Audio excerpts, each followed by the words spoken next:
so I've managed to stand it up.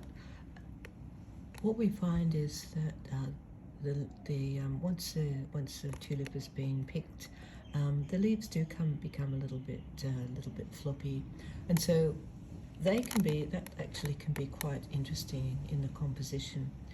You may or may not want to include leaves. If you have some stems of a tulip or a stem of a tulip, which is actually quite long, it may not be appropriate to include a leaf. But if you do, you need to make sure that botanically that your drawing is correct, and also the shape of the leaf is correct as well. So on this one here, we've got a wideish oblong almost leaf with a slight point at the end here. Just see if you can see that.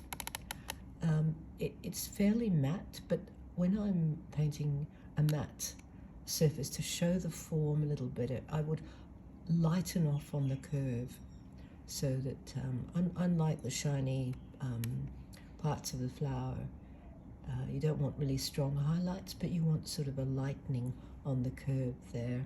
And when we look at the this leaf here, there's definitely a sort of a lightening of that area here, an almost crescent shape highlight on the turn there. Oops.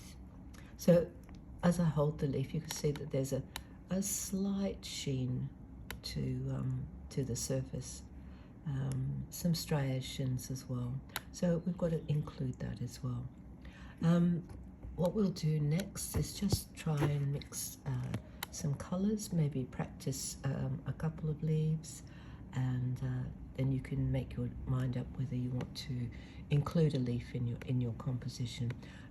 It can be quite nice to have something of a different color, different texture.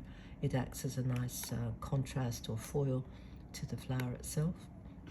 It's entirely up to you and what you decide to do with your composition.